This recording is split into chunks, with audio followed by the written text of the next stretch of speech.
Hey, what's up? Anthony Gutierrez making a video, and this is going to be Elohim through time.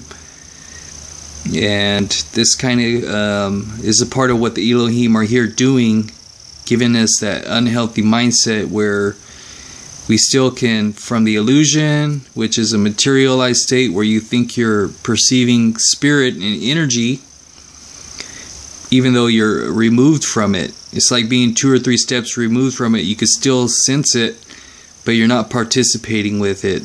And that spiritual energy is what makes the world and the universe move. It's just like the glow, like I said, from the sun. That's a luminous energy. It's light, but it's also not the hard heat that comes from the center of places like a sun or the galaxy, like a black hole, everything that's around the black hole. So the discussion really is centered around slaves and why we're here. You know, we want to say we're humans and we're free and we're this and that, but it's just like in the Matrix. You know, the Matrix has you, you know, and the gods aren't innocent. We'll have to side with them one way or another sooner or later because they're just too strong and they overcome us with their will and their energy, and they have everything pinned. You know, you can't get away from this. And so I also have here 1.25 million ships. Whenever you hear ships, they're talking about vessels, like beings of Terrans that have taken part in this, knowingly or unknowingly, made that agreement to participate and surrender. We all know that surrendering helps you in some ways, and some of us have, but it's not as if we were just decided to surrender. It's these vessels were chosen. So a ship is a vessel, and once it's filled, it's a ship. So the gods that ride in you, that's them riding in a ship, and that's something that you could even see in Egyptian mythology, when the Egyptians, not the Atlantean Egyptians, but the Terran Egyptians, had their mythology given to them by the gods about, you know, they would create boats or ships, and that was part of their mythology. They knew the boat wasn't going to work, but they still built them. It helped them to deal with their mortality, because we really do die. And if you believe in reincarnation also, that our consciousness will go to another vessel, it does, but it won't be you. That being will get your memories, and it's just like building a clone. You know, you fill it with stuff, and the clone has memories of another life. Another line from the Matrix, but that means that, you know, don't put too much stock in all that other stuff. You know, see through the illusion that death is final. You remember, you know, we've all had family members that died and know people that die, and that's the best way to get over it, is to know that we're not alone. And you know, you don't have to worry about it and focus on it your whole life, but just know that even though the gods have that immortality thing over us, and we may get jealousy or feel like we're being cheated, which we are being cheated, don't ask God, because He won't tell you you're being cheated. You ask yourself in your head, God, am I being cheated? Or feel like, oh, am I being cheated? An answer or a feeling might tell you no, but they weren't cheated. Let's just put it that way. Even they were made by the avians, and the avians, you know, may have manipulated them or set them into commands to live a certain way, but they're following through with avians' commands by doing so, and creating an even lower being like us on the material realm. And you have material light realm, and you have matter spiritual realm. Those are like the consolidated version and the light version before it's totally hard and, you know, like a sun that dies out and you just have a rock there, or a dead glowing star that's not as bright. We all know the bright star is what's best, so we didn't receive that. Okay, and also here we have we are consciously activated in the mind of the Elohim and gods. That means this realm that we believe is existing inside of us is their realm. They're the ones that created it. Whenever you feel like shit, that might be more of who you are, because we weren't given that highlight to create that mental focus. You know, the mental focus is like the magnetics of a planet holding itself steady. If you ever see a chart You see the invisible lines, all the planets are being held together in a sphere, but those spheres also have lines that attach everything together. Even our sun is, in communication with the sun next to it, the next sun closest to the center of the galaxy, and that means they're in fixed positions and they're all pushing and pulling at the same time and remaining in orbit. And here we have some of the Kabbalion, where you have mental universe, correspondence, cause and effect, repercussions, and you also have male-female, and those are all some of the 7 principles of mentalism. But then you have also the keys of consciousness, where you have another set of 7 principles which create the law of the universe, or the law. Elohim are also known as law, and the law is the one, and the one is the all, and there's no escaping because those are commands, and commands are final. So the realms we exist in are final. They can't be mandated or changed. You can't request. If you request something, it's probably within the possibilities given to the slave, or their desire to experiment, because it's not really that they're coming here and setting us free, it's that they're coming here and experimenting and doing this co-creator thing, which that doesn't even mean we'll totally be free at all one day. We'll probably always be existing with them. Who really knows? They're not saying, really. So it's one of those things where they want you to blindly trust by feeding you crumbs to follow a trail, and who knows where you really end up. So you have to make your own decision. Don't just fall for everything that God's wants you to. Okay, stability of mind. You will accept. Well, that's what I was just talking about. Basically, you don't know what you're accepting because it was already preordained. So anybody that is a being that is selected, you were already preordained. You were already selected.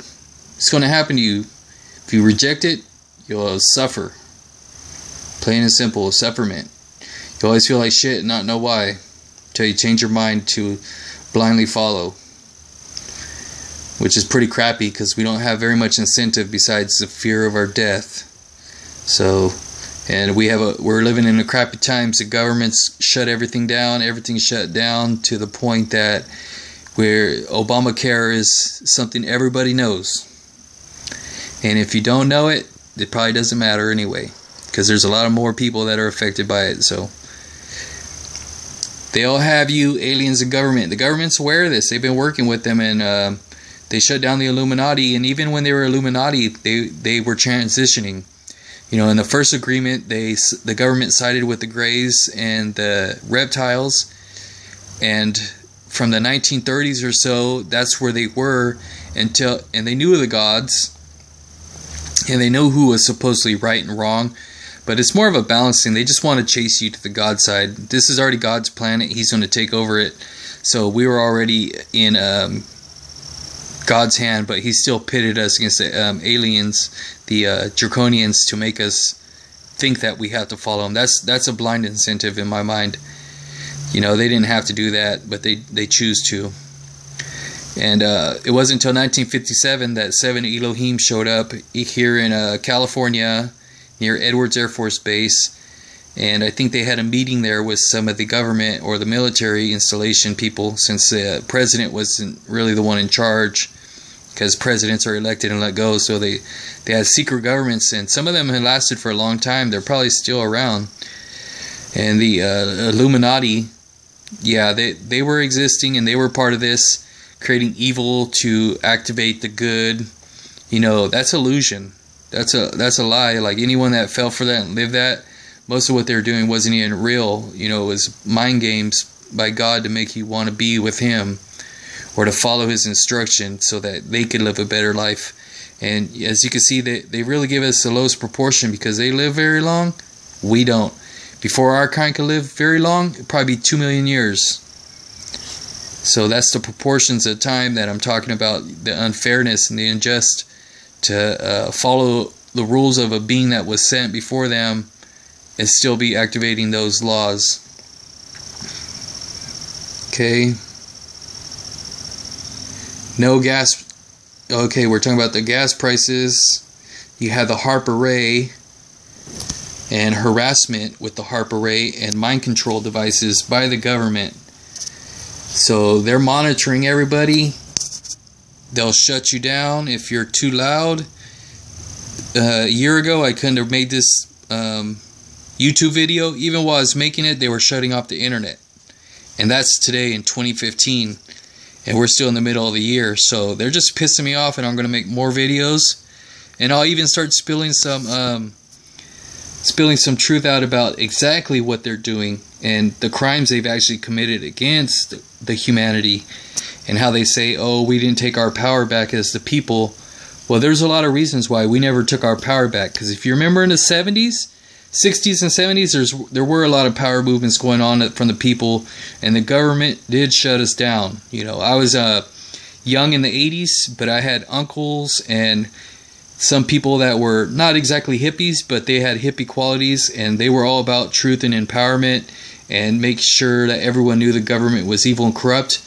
And nowadays, people, there's so many people in this world, beings, Terrans, clones, because I'm not going to say clones are demented, or that's what I'm calling them. That's what God calls them. That's what God made them, and that doesn't make it good. How about if I made somebody that can't think and has to have somebody else think for them? Well, is that a good quality? Thank you, God. That's my prayer for the day. Thank you, God. So we also have here, I'm not going to let that government thing go. We're going to get back to this government. They'll have a few pages on their own, because what they're going to try to do right now is switch the people out and not hold anybody accountable. They don't want anybody to go to jail that was Illuminati. They don't want the Queen of England to suffer. They don't want the Catholic priests who do rape little kids. I'll tell you right now, the Catholic priests, you already know it. They do. Who holds them accountable? The law don't hold them accountable. The Elohim, the gods, they're not going to. The government, they're not going to hold themselves accountable. And the people, our power has been taken away. And then if we start talking bad about Catholic priests and Catholics, they're going to go around and make Catholics out to look good and rally up the Catholic people that are pious and don't know any better, that their own leaders are the ones who are raping little children. And that's not celibacy. If you want to be celibate, but don't go rape little kids or have sex rituals or let the draconians eat you or have the Greys experiment you and steal your soul. Because stealing souls is real. Greys don't have souls. That's why they had those experiments, to steal souls. It's what you call a hollow. If you ever watched the cartoon, there's cartoons about it. A lot of Japanese anime talks about all of these things, and it's all incognito. So everybody's known about it, and the theory is take away one. Whatever you're doing, do a little bit less. If anything's going good, take away a little bit more. Why? Because the gods aren't going to give us any mind control or help us. They're only going to give us negative feedback. And they don't mind if people die and we're not gods yet. They don't care if we're not gods yet. They didn't create a perfect being, and they're not perfect architects in my mind, or else they would have. They say the universe doesn't allow it. It wasn't conceived in no plan. Well, you know what? Whose fault is that? Somebody has to be held accountable, and you're not going to blame the rock for being thrown. So even though we can't do anything, we still have a voice. We don't have to just take God's crap and God's shit, because God ain't that holy. He wouldn't make us and give us this info for nothing. He's not even doing it for himself, and he's not doing it against himself. He's only telling you the only thing you can do is saying, hey, you can't beat me, but I'll give you this to make you think that you're okay. Because the world will crush you if you know the truth. Mind wars, gods will dominate us slaves. True. It's all true. I just said the only thing you can do is just be aware of it. So inner power, interpersonal power, rallying with others, whatever it takes. And I'm going to have to cut this video a little short, but no demigods yet. If you hear you're a demigod or co-creator, God's riding in your body, and you're just you're not even in the passenger seat. You're somewhere in the back. You can't even see out the windows. You just barely are where. It's like you're passed out drunk in a car. You only remember very little. But okay, thank you, everybody.